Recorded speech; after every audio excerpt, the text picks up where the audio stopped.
Welcome to the Mismatch. I'm Chris Vernon, and joining me as he does every Thursday night from theringer.com is Dave Jacoby. Jacoby! We have actual mid-August NBA news, real tangible things to discuss on August 15th. We would typically record at the beginning of the week, but we knew that the NBA schedule was going to drop in total at the end of the week, so we saved this so we could give our reactions. It is fun to think about an upcoming season, and once you see the schedule all laid out and you see when these teams are going to be playing against each other, obviously a lot of things to come to mind. So we are going to give 10 observations from the 2025-26 NBA schedule dropping. I will start.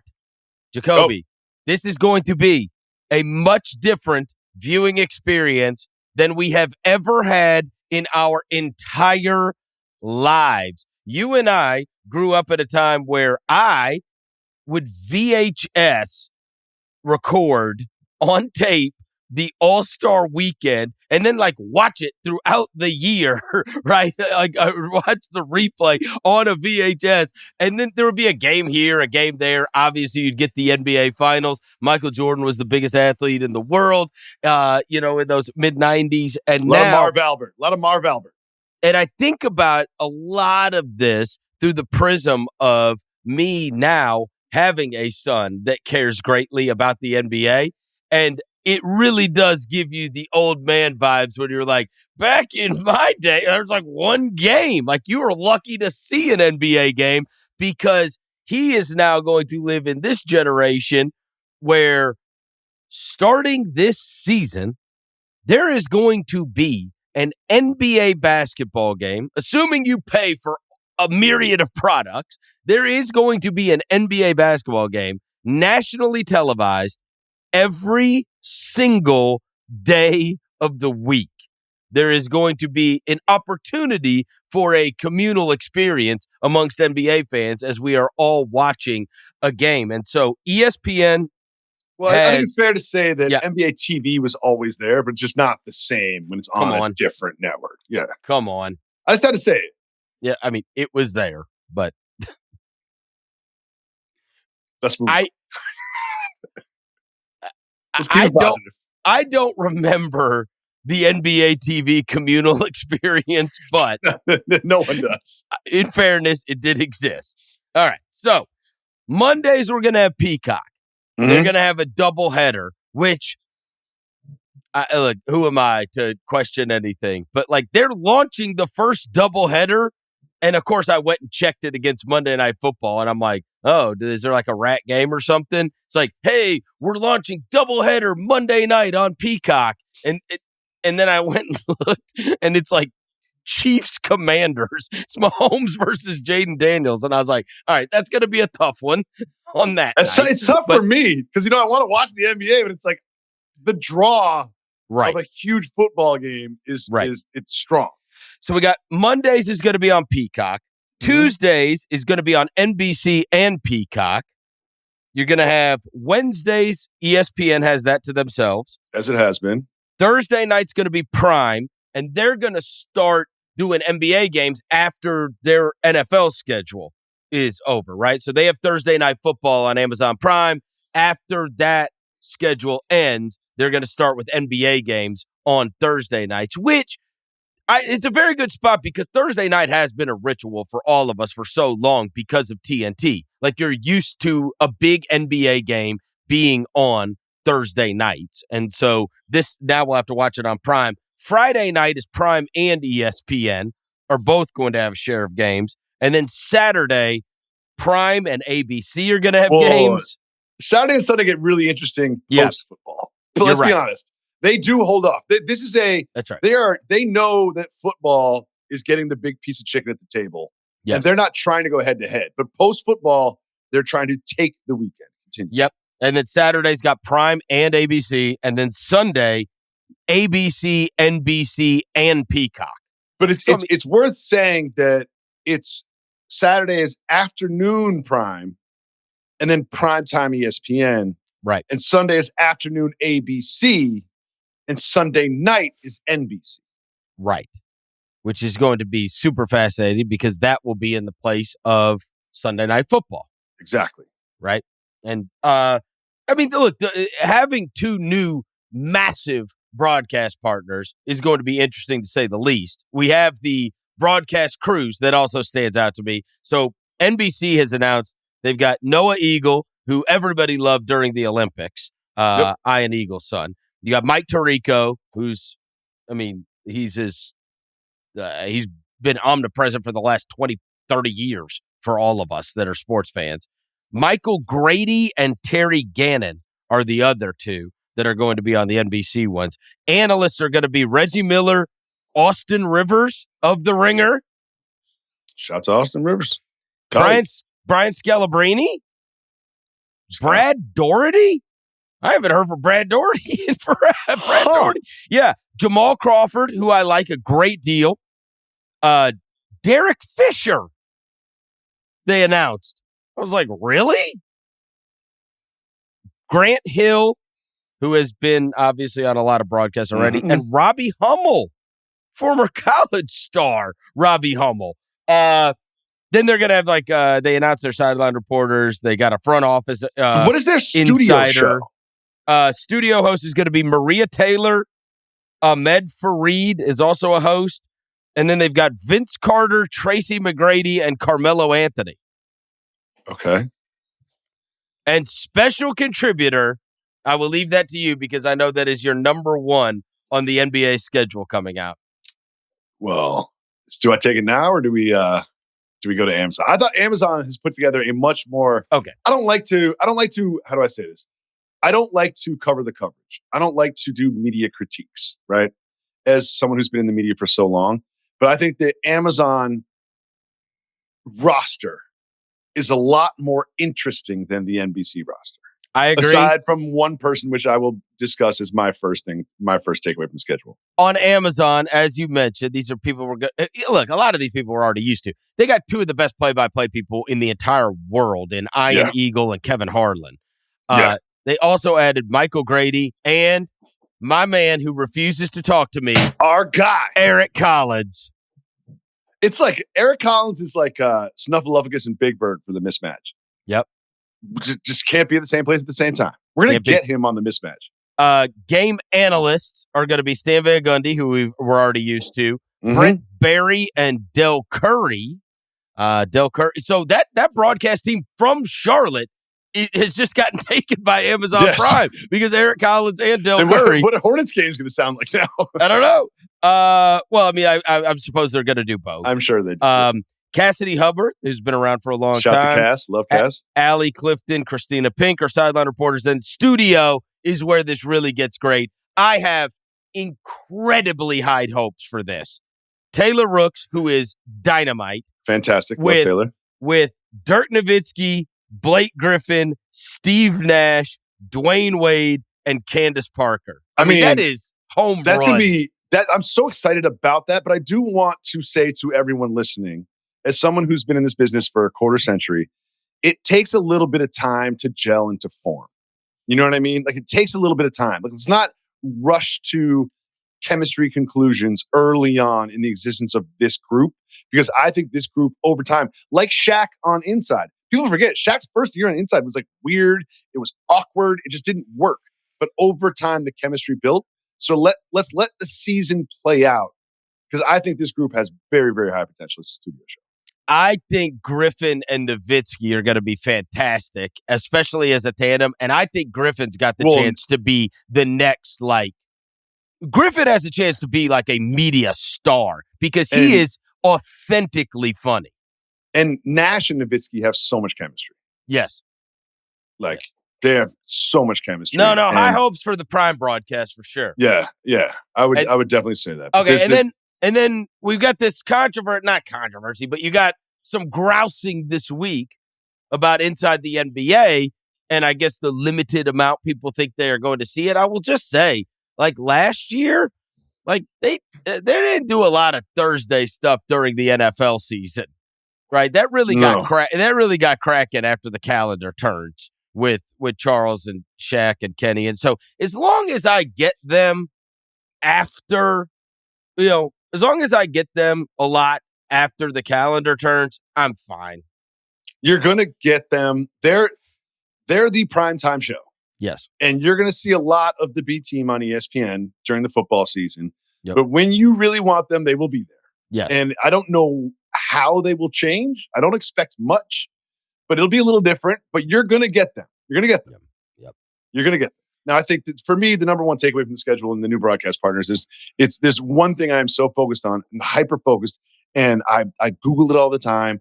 I just want to know how NBC is going to use Michael Jeffrey Jordan in their broadcasts, because we have never seen him as an analyst, as a play-by-play guy, as a head coach. Like, he has basically been like, I'm the greatest to ever play the game, and I'm going to go own the Bobcats. And my childhood was, and if I get interviewed, I'm going to get interviewed by my best buddy, Ahmad Rashad. Right? Yes. Like, that's it. So you don't hear from him often, but I do think that as an adult who's aware of what's happening in the world and media, he is seeing the player podcasts and the player voices and the ex-players getting in these positions and saying this, and that. And I feel like sometimes he sits at home to watch NBA basketball and says, F this.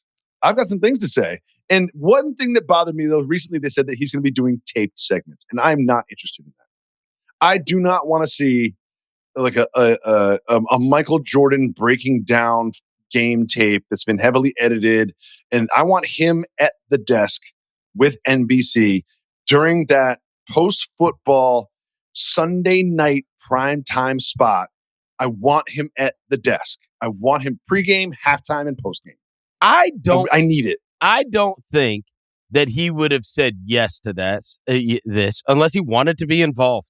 Right? I do think he wants to be on TV and wants to have a voice in this deal. And some of the speculation that I have heard that is very fascinating was that one of the reasons he wants to get back involved and wants to have his voice heard is the complete opposite of, I think, what most people would believe.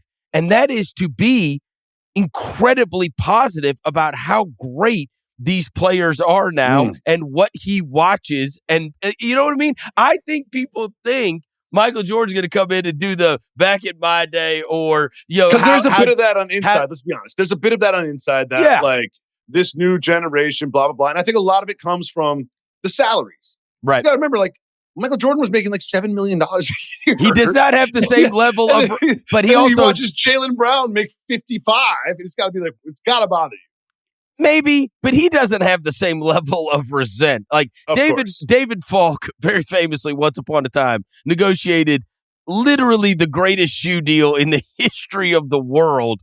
And Michael Jordan owns a golf course that was built for him and his friends. Like, he's with ashtray money, no less. So Michael Jordan is not one of these that is resentful that these guys have a bunch of money right now. But wouldn't you love to hear him give his thoughts post-game, a big matchup? Absolutely. These Sunday night NBC games are fantastic. Like, I'm not going to list them all, but they're marquee. And we're talking like Celtics, Lakers, Thunder, Nuggets. Like, these are the big games. And I would love a game to go to overtime and someone hitting a winning shot. And guess what? We go to Michael Jordan in the studio. Right. I've just never heard it. I don't even know what it sounds like or what it looks like. And not everyone is built for this. There's been some Hall of Fame, big personality players that I won't name, Urban Johnson, that aren't the best at this. Right. But I have a feeling that Michael Jordan will be good at this, and I just want to see it. I want to see it. And think about how much we all loved The Last Dance. You know what I mean? Like, I mean, so I mean, he has been on the radar because there's a whole new generation that got introduced to him over the course of really when COVID was going on and everything. And I mean, that was like a communal experience. Everybody watched The Last Dance. But the latest about his role is like this taped segments thing. And I don't want to see like detail with Kobe Bryant, Michael Jordan. Like, I want him just sitting at the desk. Put a suit on the guy, put a mic on the guy, and have him sit there and watch the games with his colleagues and just go to his thoughts afterwards. All right. Just do it. Number 2. The teams and the players that the NBA is obviously really getting behind. Okay, so one of the things that I did was I found last year's national television games, and those do include NBA TV, and we've got to include them because, in fairness, these also, when we're talking national TV schedule for this year, we're also including streaming. So yeah, and if you had cable, if you're listening to this podcast, you bought the quote unquote sports package. Yeah, so you had NBA TV. So you probably have not seen this yet, but I went and charted how many games a team had last year versus what they have this year, right? To see who are you they prepping are for the pod, Verno? You doing a little research? Who do you think got the biggest jump in national television appearances? Orlando Magic. Not even close. Orlando Magic. Not even close. The biggest jump? Yeah. I will tell you, they were on national TV last year 11 times. This year, they are scheduled to be featured on national television 28 times. Mavs. The Rockets. Oh, no, because the Mavs had Luka. Oh, yeah. Rockets. Yeah. A 17-game jump. The second biggest jump in terms of not on a national radar a lot versus they are now. The Pistons. Of course. Makes sense. I mean, they've been a moribund franchise for, a decade, and they had this huge leap last year, and then the Cade Cunningham thing and everything else. They are on national television 12 more times than they were last year. And then third is, interestingly enough, our NBA champion, the Thunder, who were not amongst... it was ridiculous. I mean, they were not amongst the teams that were on TV the most last year, and this year they are tied at the very top with 34. What's the Pacers leap? Because I found a lot of Pacers games, and I was like, did they know that Tyrese Halliburton's not going to play? No, Tyrese Halliburton went. No, they're down. They were on national TV 14 times last year, which is a very low number for a team that was good. They're 9 this year. 9. So they had. So the biggest 3 jumps are the Rockets, the Pistons, and the Thunder. The Thunder goes without saying. And then I think, look, we spent a lot of the pod last year talking about these great seasons that were being had by, the Pistons and the Rockets. There were 2 of the great stories. They were probably the 2 great stories in the NBA. The Rockets were the 2 seed. Yes. Without like a real star. In those respective conferences. Mavs got more, obviously. And then I'm trying to see if anybody else got that. That's really it. I'm sorry, not the Mavs, the Cavs. The Cavs got more. Then, in terms of teams that lost the most national television good. games. I'm glad you got this. Is what I'm curious about. Yeah. So this is like what we wanted to find out was who are they getting behind? Like who are they putting on in front of you a lot more?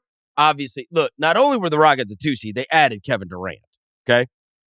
So maybe that will inform. That might help. Yeah. That one.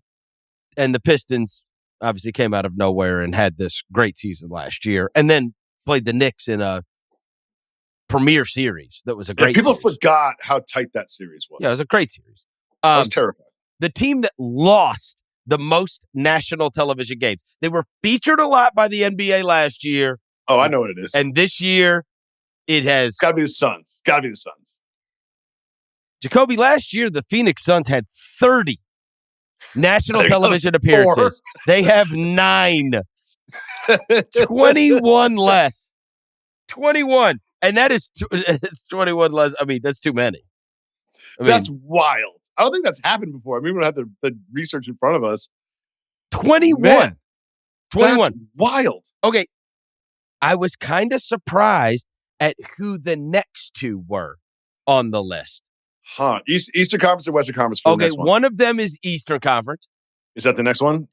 And you know what I'm starting to learn? You know what? 21 less nationally. Yeah, 21. They were on 30. They're listed at 9 this year. Oh, in Eastern Conference, no. I'm trying to think like who got worse. And there's obviously the injuries to Dame and to Halliburton. But Halliburton, you already said there's 9 less.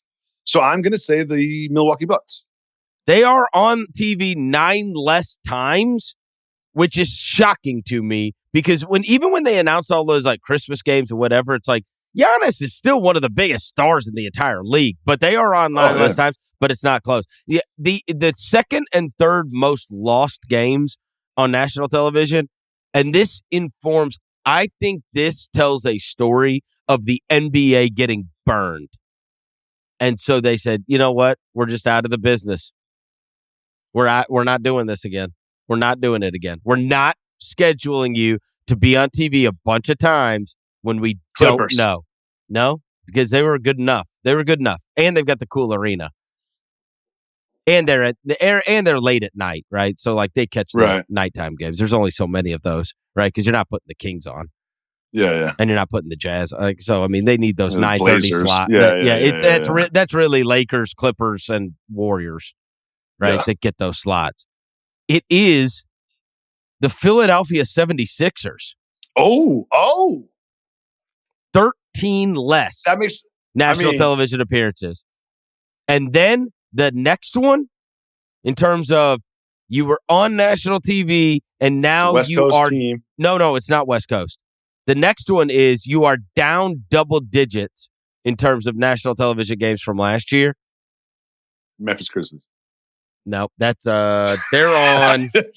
They're on 7 less. But I think that is a trend here, right? Which is, does your team stay healthy? Do you have? You might have a star that everybody wants to watch, but we can't count on it. And so we're not scheduling you for national TV, and we'll flex you in the second half of the season if we have to. But it is the Pelicans. Oh yeah, the Zion business is not not cracking anymore. And that's a Joel Embiid and Zion Williamson thing. They're like, listen, 2 years ago, you guys are top 10 faces of the league. Right. Now we cannot schedule you and rely on you to play basketball, and there's a lot of reasons why that's the case. Those young, perpetually injured stars are not being featured right now. It feels like a prove it thing, and where it's going to be like there is a difference between the television audiences and the viral moments. You would say viral moment wise, Morant, Zion, and LaMelo are right there at the very top. At the very top. But those guys, none of those three are going to be featured on national TV a ton. And they had they're not contending teams. They also have not been available. Yeah. You know what I mean? Unreliable and uncontending. Okay, I will say the team that I thought would have the biggest drop by a wide margin that did not, and I just do not understand it, and I don't even think their fans understand it from what I gather. What are we doing? Why are they on TV 25 times? I can't. I've tried to convince myself that this is going to be a winning team this year, and I can't get there. What? I cannot get there. Why are they going to be on national TV 25 times? Because of the brand? It might just be the brand and the market. It might just be the market and the brand and the fan base and the uniform and the colors and the loyalty. I mean, and Jason Tatum is out for the year, and they traded the rest of their good players. They have no center. What are we doing? They don't even have Al Horford anymore. It's them getting 25 national television because you've had time to fix this. Oh yeah. They released it today. Yeah. I mean, look, the Pacers would have been on national TV way more. Yeah. A ton, but we know they adjusted that for the Pacers. Of course they did. The Pacers are on national television 9 times next year. The Celtics are generally competitive. I think they just have a long history of data set of people watching Celtics games, and they can't deny that. I think they have a long data set of when we put the Celtics on national TV, people watch. Yeah. So I think the Celtics might be a mess this year.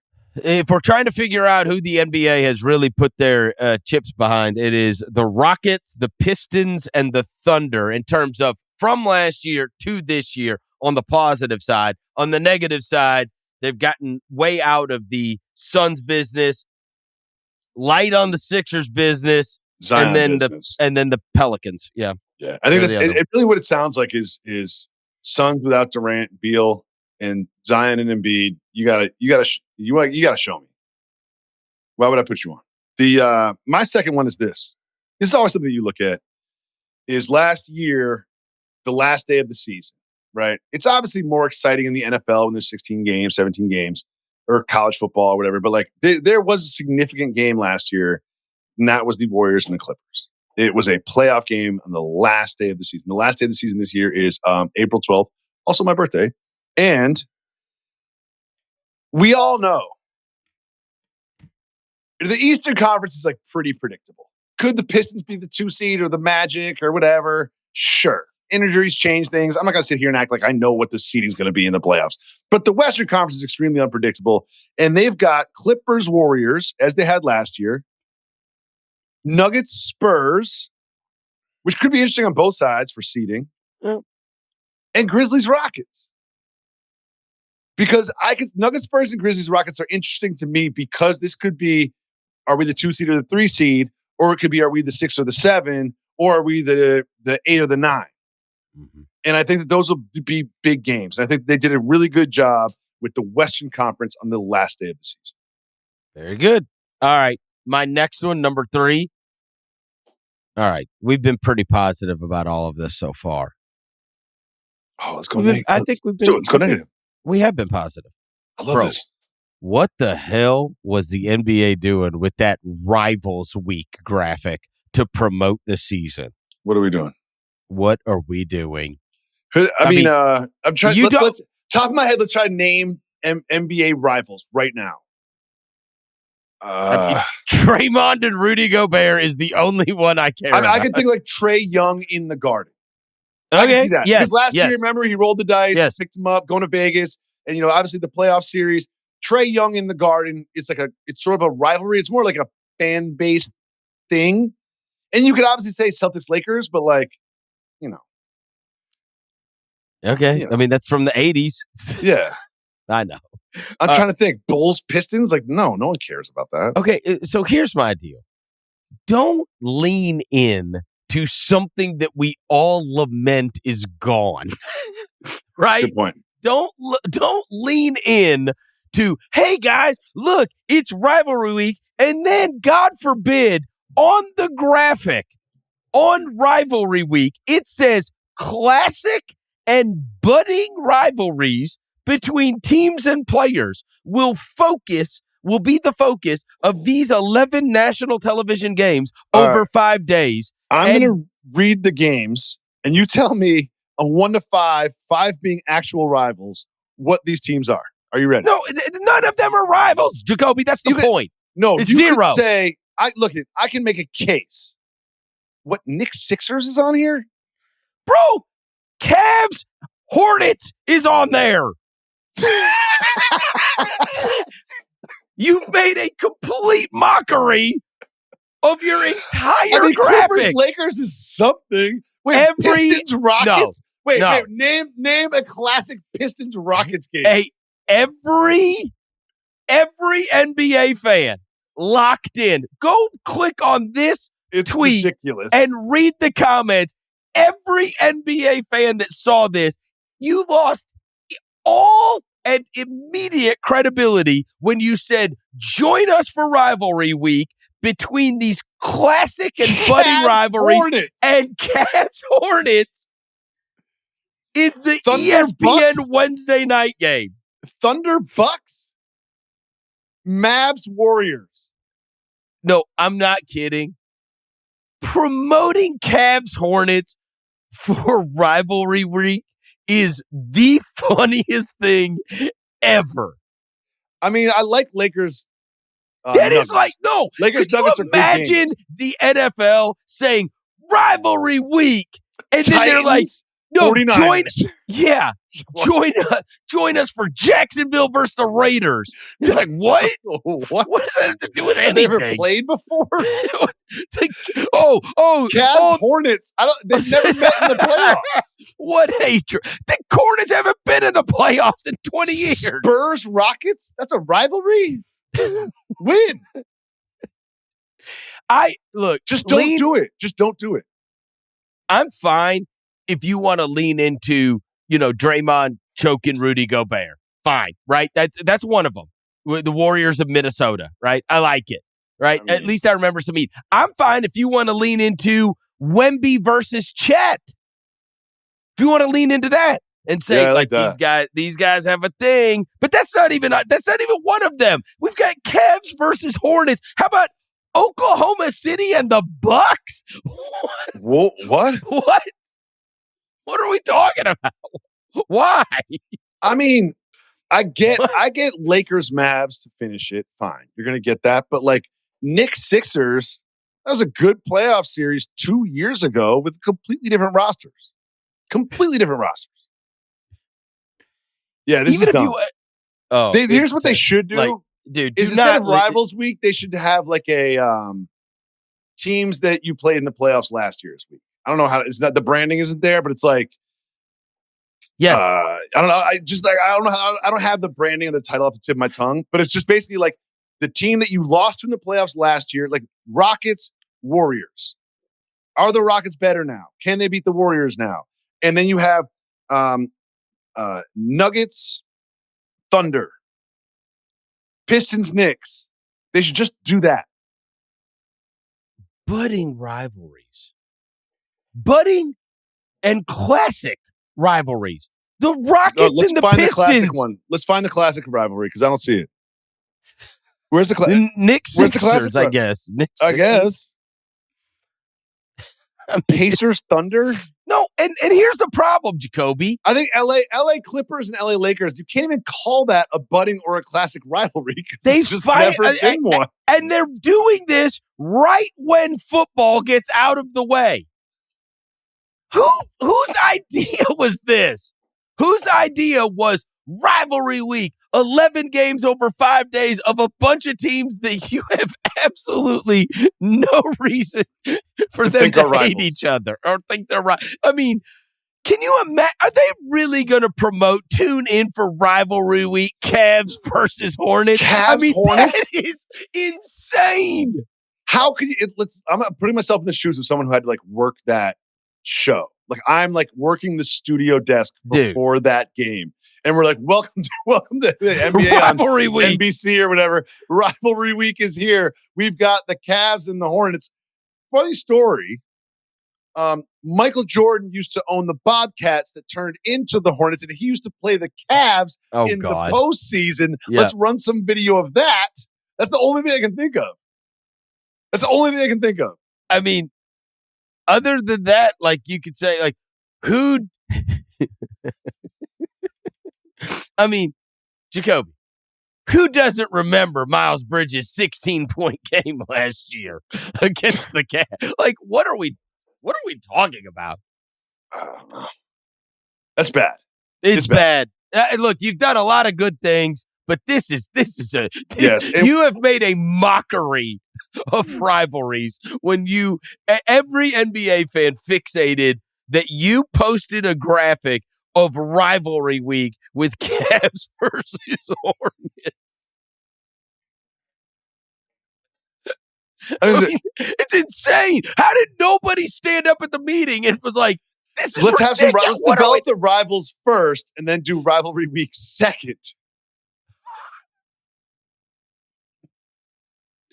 Do they have Nuggets Wolves? Huh? Yes. No, they do not. They have Nuggets versus Lakers, which, by the way, the Nuggets beat them like to death for like the last like 3 playoffs. Yeah, right. I think one was a gentleman's sweep. Right. Tough. I'm gonna skip one of mine and go to this one based on rivalry week because I think you're onto something when you have those Chet and Wemby games. Yeah. Right? Yes. Where it's like individual matchups. We're gonna cover each other. There's a little bit of history. We both kind of circled this one on the calendar. And one of the things that stood out to me is a couple things that I'm averse to. I do not like discussion of the MVP until later in the season. Okay. I don't like this, like, you know, it's Thanksgiving and we're like, well, such and such is the MVP. I'm like, dude, there's a lot of games to play. But we all know who the sort of like MVP favorites are. Yes. And I went through March and April. I did this pretty quickly, so I'm sure I missed a couple games. And I thought perhaps we're going to have some MVP type matchups. Because when Jokic and Embiid were neck and neck for MVP, you remember what happened, right? Yep. They wouldn't play. Yep. They didn't go head to head. And there's nothing better to me than sort of the two MVP favorites there that are barbershop and barroom arguments all season long, or at the end of the season, about who should be the MVP. When they go head to head, it's a marquee game. And I've got some potentials for March and April. I'll go quickly. Timberwolves Nuggets, March 1st. March 4th, Thunder Knicks. All right, let's be honest. Jalen Brunson's not going to be the MVP. Lakers Nuggets, March 5th. Well, you always have a chance if you're the number one seed, though. You do. Yeah. But I think Lakers Nuggets is legit. Nuggets Thunder on the 9th. Timberwolves Lakers on the 10th. Nuggets Lakers on the 14th of March. Those Nuggets Lakers games outside of rivalry week. Like, that's a good one. You know what else I looked at to help your point? If I'm not mistaken, Nuggets and Oklahoma City don't even play their first game against each other until the calendar turns. Yeah. I love it. I love it. So that means the whole thing is backloaded, like all of those 4 games. SGA, because you'd imagine 4 those games in 2 months. Yeah, so that whole thing is backloaded with Jokic and SGA. And, I mean, who knows what the Western Conference is going to look like, but they could easily be neck and neck 1 and 2. For sure. In the standings and in the MVP. And we get Thunder Wolves. So we get Thunder Lakers on April 2nd and April 7th. And we get Thunder Nuggets on April 10th. That could be like Jokic, SGA. Yep. Who knows? I mean, I'm not going to sit here on August 15th and predict who the MVP is going to be. Like, that's silly. But you know SGA, Jokic, and SGA, Luka, and Jokic. Giannis. I think we have to include Giannis. Uninjured, they're in the mix. Yes. You know they're going to be in the mix. And maybe, look, if Edwards takes some kind of huge leap or something, they're putting Edwards on TV a lot. Yeah, as they should. Yes, for sure. As they should. They should. But I love those games, and I hate being robbed of them when Embiid wouldn't play in Denver. I just hated it. I was disproportionately upset about that. I'm not proud of how upset I was about that. Hey, so has your national broadcast partners, because they, as we mentioned earlier, they are not in the 76ers business like they were before. Mm-hmm. They said, all right, no. Well, they also, if you're on national TV, you don't play the game before this year. They just ended that. Right. You don't play the day before if you're on national TV. Right. All right, next one. Number 4 of the things that we noticed when the schedule came out. So one of the things I always mark down is the player returns. That's one of the things I always like. It's like, the player's going back to blank, right? Yeah. This is a dud of a season. I was about to say, like, outside of, like... No, you got Chris Middleton going back to Milwaukee. I mean, it's an ovation. Durant going back to Houston? Like, what do you think anybody... Or I'm sorry. Back to Phoenix or Houston or Brooklyn? Or I'm saying Phoenix. Like, where? Yeah, I mean, no one cares. Nobody cares about Durant going back to Phoenix. Durant doesn't care. Okay, here's one that I think could go either way. It could go either way, right? Turner? Are they booing him? No. All the reporting is that they tried to trade him for 10 straight years. I know they did. I know. For 10 straight years, he was in trade rumors. You're going to boo the guy? I know. And like, they did not come up with the money. They never... That was one of those. What about Beal going back to Phoenix? Beal going back to the Washington? Oh my God! Look, they didn't take care of Turner. They didn't take care of him because they never suspected. Right? Life is leverage. They never suspected that somebody was going to be as insane as to waive Damian Lillard and stretch the contract. Right? They were like, nobody has money, so we'll give you what you can get. Yeah, what else are you going to do? Right? And it came back to bite him. So I don't think Turner should get booed. Anyways, you've got the weird Holiday and Porzingis both going back to Boston in the same week on different teams. I mean, they'll get their ovation, but like, what is the attachment to either of those guys? Seriously. They helped them win a title. Marcus Smart in Memphis. No, stop. Move the needle. Oh, what about Jay Huff in Memphis? Oh, that's happening after the calendar turns. Michael Porter Jr. in Denver? Does that do something for you? We have to discuss what Michael Porter Jr. said. First of all, if your brother your blood brother is in a gambling scandal, maybe you just don't mention it into microphones. Just throwing that out there. Maybe you don't mention it into microphones. Maybe. Also, it's unfair for him to say he gets no chicks either. I mean, that was kind of... And then he's like, my vice is women. I don't sleep with women that have slept with dudes in the NBA. Okay. That's what he says? It's never happened. Yeah. Sure, it's never happened. He's an odd bird, man. He is an odd bird. He's one of those that he's for sure. Like his agent called him and it's like, bro, what are you doing? What are you doing? What are you doing? See, now people are more cognizant of what's happening, but like when during the Grantland days, like the early 2000 teens, people would go on podcasts and just get very comfortable.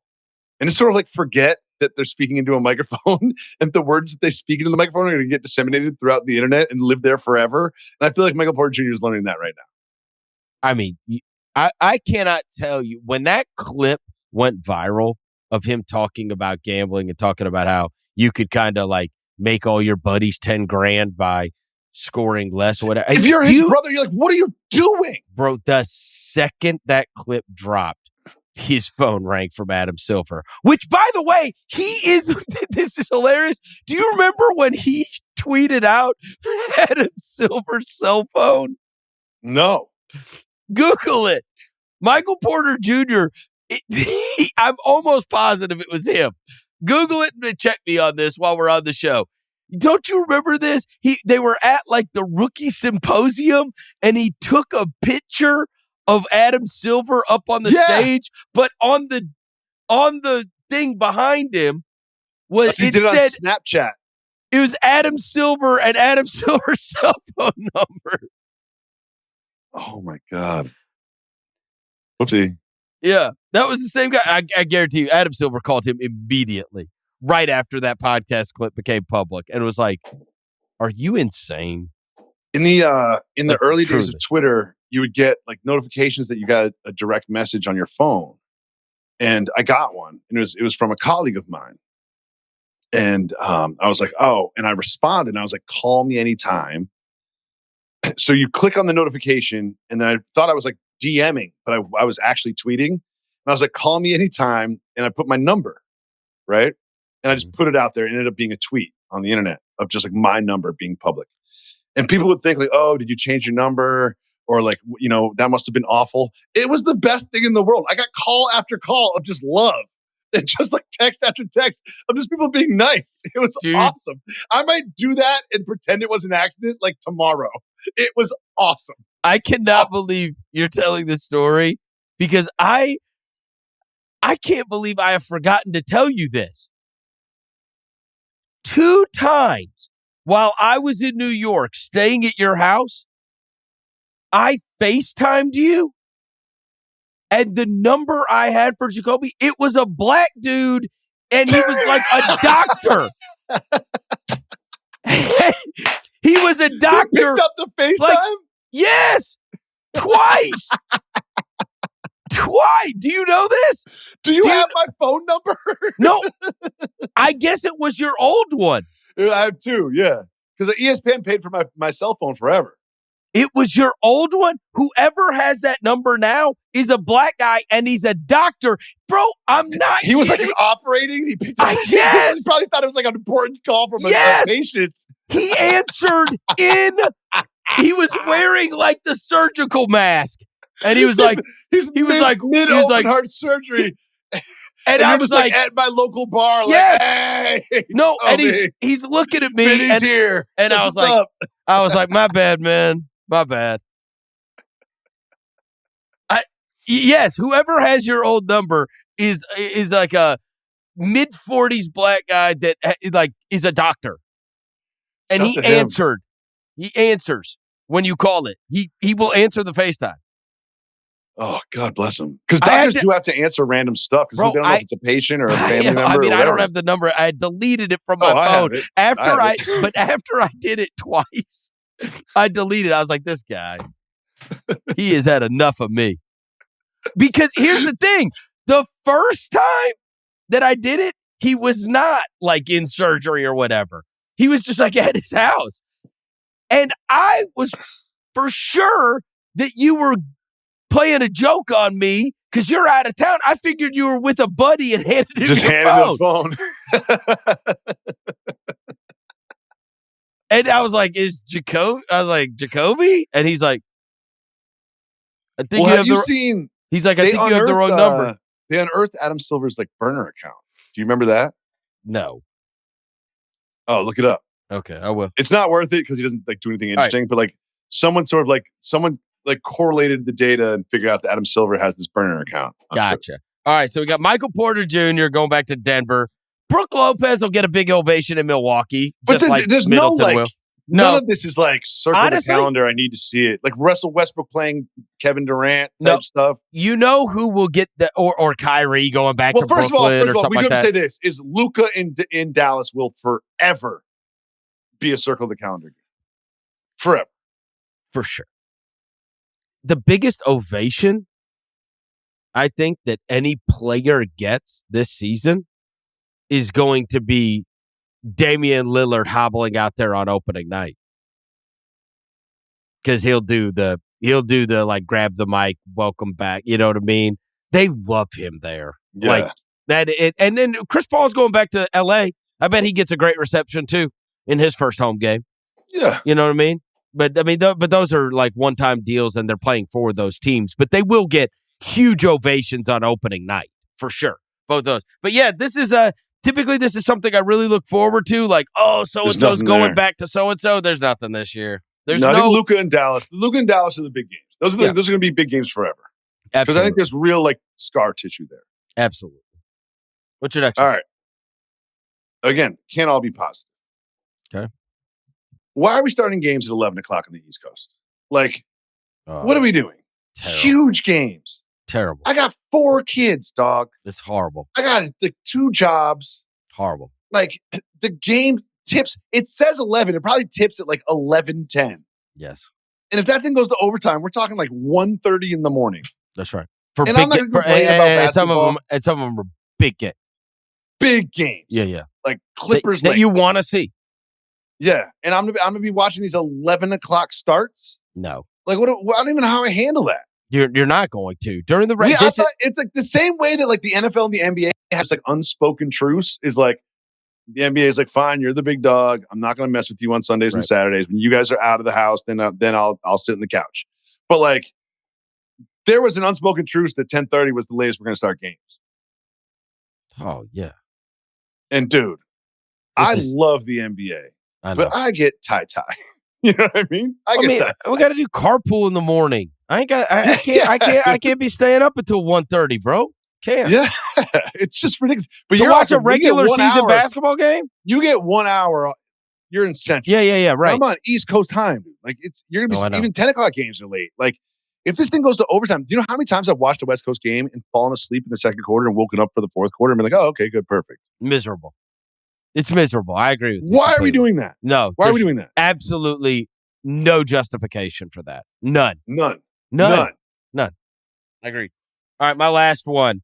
Rookie watching. Something I always pay attention to whenever the schedule comes out. So interestingly enough, I know last year was like a dud of a draft, but sure was. You had to really go out of your way if you wanted to watch Zachary Rieseshay, Alex Sarr, or Reed Shepard never even played. That was the third pick, right? Yeah, you had to go to the G League to watch that. But even going down, like Stephon Castle, and then you had Ron Holland. We just talked about how the Pistons weren't really on TV.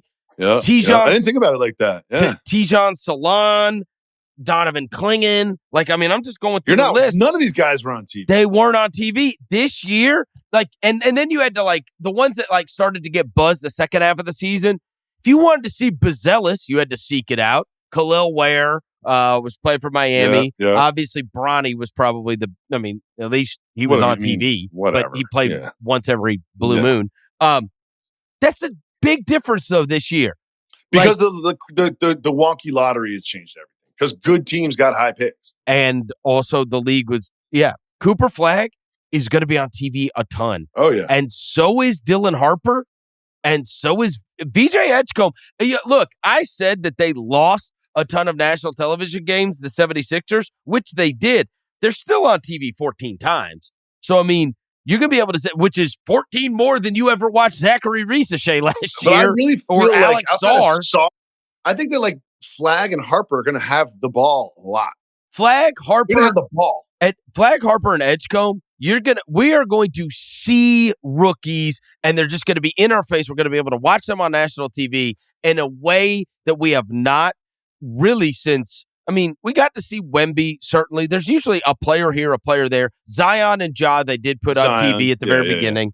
But for the top three, Flagg, Harper, and Edgecombe, you're going to get to see them a lot on national stages where you're not going to have to seek them out on League Pass. Once you get past them, you're League Passing, brother. Like, you're going to have to seek out Con Knipple, Ace Bailey, Trey Johnson. Rivalry week, you'll get Knipple. Rivalry week, you'll get Knipple against the Cavs. Forgive me.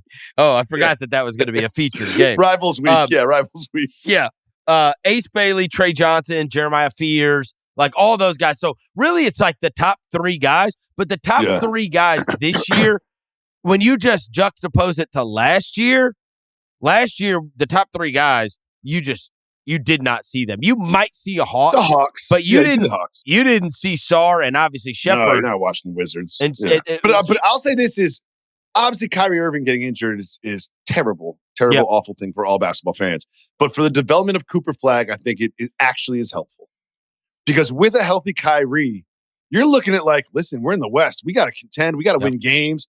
But they're going to give him a little bit of rope to have the ball, to be a lead ball handler. Like, I think that Kyrie being injured is obviously awful.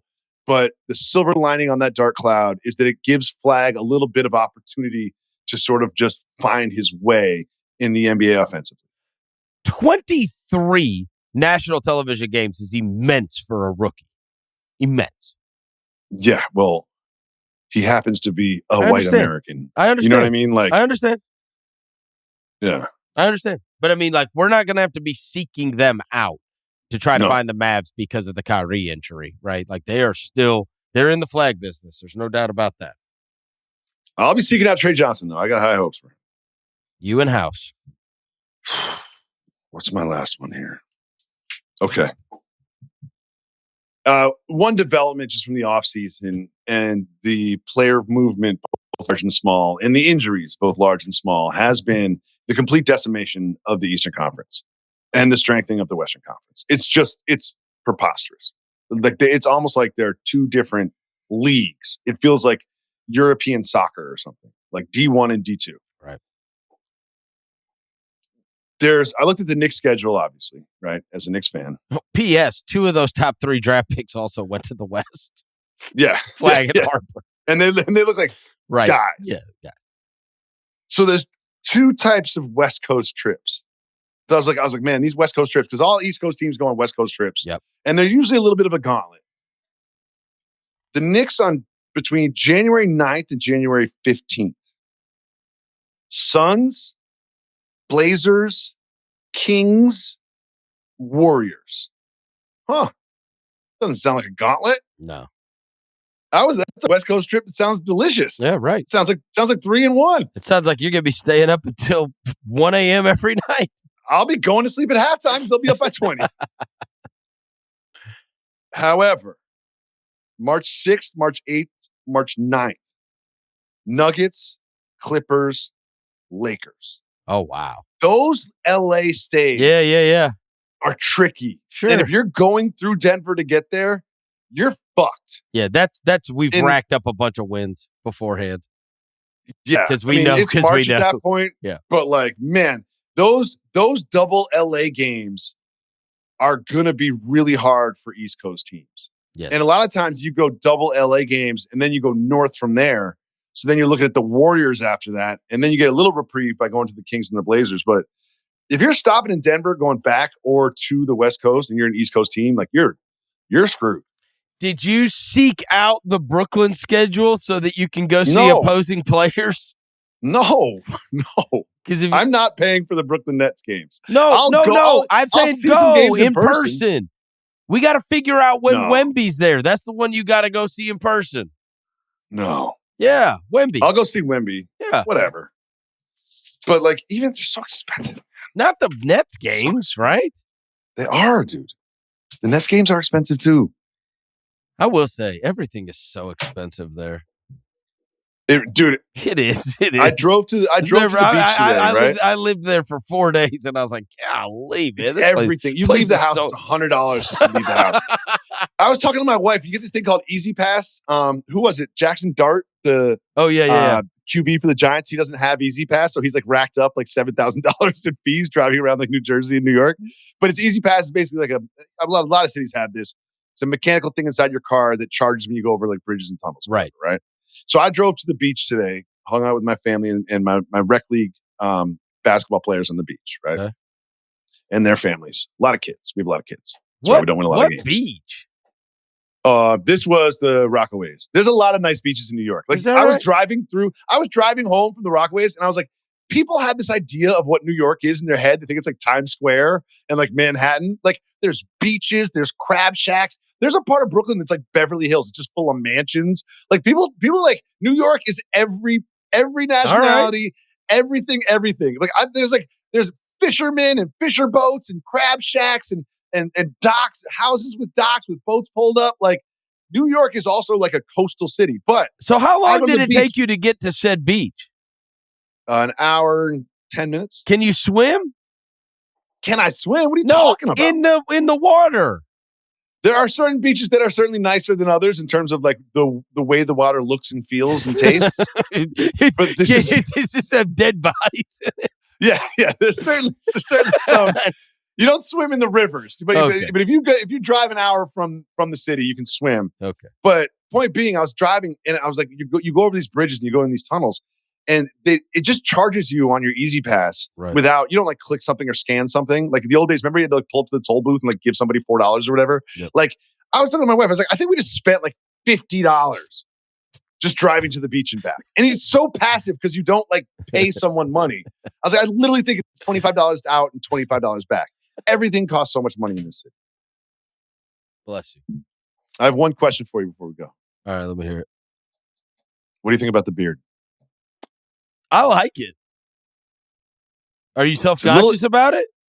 No, I just never have a beard. It's like the summer, so I was like, hey, well, I'll try something new. It just came in a lot grayer than I expected. I was like, man, last time I grew one of these, it was a lot more pepper, a lot less salt. Do you know I went and got a haircut like about a week ago simply because I started to see, as my hair got longer, it started to get grayer. And I could see it on like the side of my head. But if I cut it short, then the grays go away. I know. We're at the crossroads. Crossroads. I had a colonoscopy on Monday. Oh, no. Let me just tell you. Did you do that voluntarily or did they tell you that you needed to do this? Because we're around the same age. You need to do it. They tell you need to do it, and then you talk to your friends. I thought I had until I was 50 or whatever. Yeah, you don't have to do it. But like, I went out with all my buddies. I would rather put off sticking something in my ass as long as I can. Well, that's not the hard part, buddy. Because you're out for that. That's general anesthesia. You're out for that part. Oh, but let me tell you. I thought that was the terrible part. Let me tell you. They send you a prescription. Oh, no. For the prep. Oh, diarrhea? Dude. Oh, yeah. This is like... I don't like that either. So you have to drink this stuff the day before. Yeah. That's not It is very effective. It's not very effective. You lost and a lot then the next morning, morning you have to do it again. Oh, I bet you were walking around the house shirtless. You're like, look how lean I am. I was not walking around the house. You weren't? You were tied to the pot. Yeah, I had a nice book, so I got I'm on page 100. Got me a new book. What would you? All right. Where would you rank a scale of 1 to 10? 10 being the most torturous. Where would you rank colonoscopy? I mean, torture can get pretty gnarly. No. But things you have gone through. Like a voluntary. You know what I mean? Things that you like actively do. Like I'm going to do this thing. I'm going to voluntarily drink this thing. Because we've all been in torture situations that were involuntary. Yes. But I would say this is like a voluntary. It's like it's probably like a 7.5. Oh, you hated it. It's because there's two phases. You do it the night before, and then you wake up the next day, and you're like, "Oh, I got to do this again." Not looking forward to it. No, but it was a nice excuse to not be a dad or a husband. I was just like, "I'll be back there." They were playing Cranium in the living room. I'm like, I'm not even involved. Oh, I'll be back there. Like, listen, and you know my house too. Yeah, I closed the door to the bedroom, and I was back there.